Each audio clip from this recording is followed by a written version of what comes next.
une rampe, enfin une montée, et puis on accélère un peu quand on descend. Mais rassurez-vous, nous allons encore monter et dépasser les 500 dans quelques secondes. D'accord, donc là on est en montée, tout est normal, on a un petit peu ralenti, on va repartir.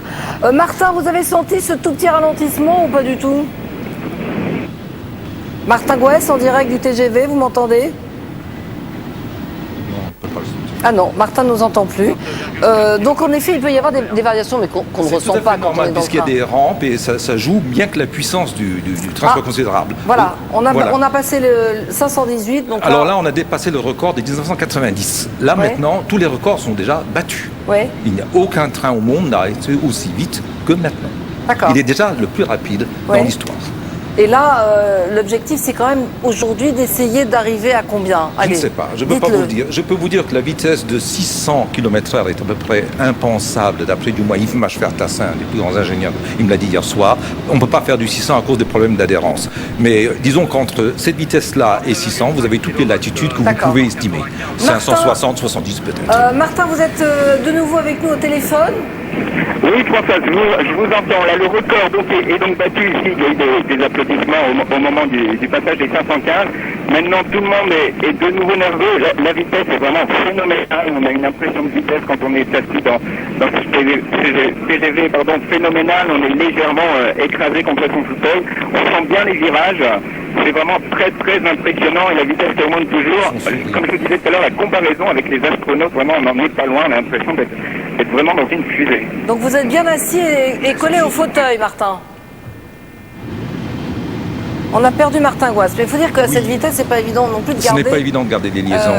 Vous pouvez remarquer le défilement des supports de caténaire. Vous voyez, c'est absolument extraordinaire. Il ponctue toutes les secondes.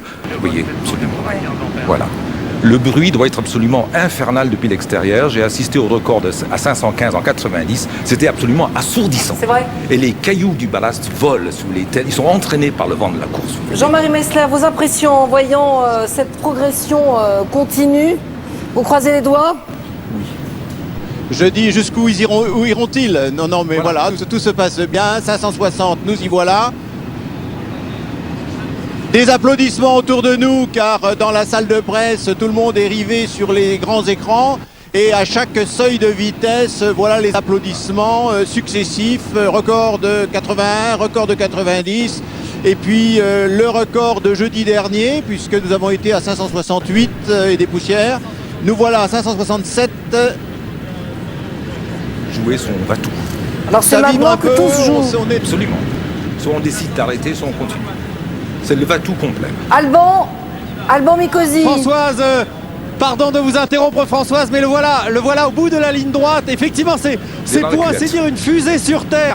J'imagine que vous voyez cette image extrêmement spectaculaire. Alors il passe à notre hauteur.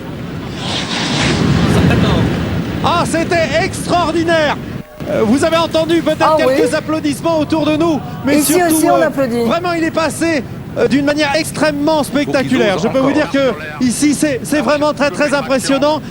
Vous savez-vous à quelle vitesse il est passé? En tout cas pour nous, on n'avait jamais vu un train passer aussi vite. Et ils ont fait 574. Hein. Ah non, manifestement là ils réduisent. Il y a coupure de traction là. Ils réduisent.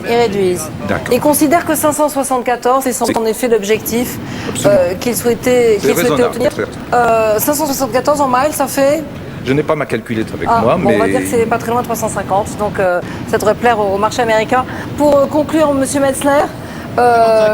C'est plus de 355 miles, tel que je les ai calculés hier. Donc c'est un chiffre rond, intéressant pour la communication, mais surtout une merveilleuse réalisation commune, des gens qui ont préparé les rames, des gens qui ont préparé la voie, des gens qui ont mis en place le matériel et qui aujourd'hui dirigent les essais. Et puis je n'ai garde d'oublier tous ceux qui ont précédé, qui ont permis aujourd'hui qu'un train, finalement, deux roues roulant sur des bouts de fer, roule à 574 km/h. Merci beaucoup pour ces impressions, Jean-Marie Messler. 574,7 km/h, c'était donc le record. C'est maintenant que c'est dangereux, parce qu'il faut ralentir. Il ne faut pas freiner. Merci, ils vont ralentir. Merci Clive. L'ami, j'ajoute qu'à 13h30 tout à l'heure, nous retrouverons en direct toute l'équipe qui était dans la motrice, à commencer par le conducteur qui nous donnera évidemment ses impressions. En attendant, retour aux autres informations de ce mardi 3 avril.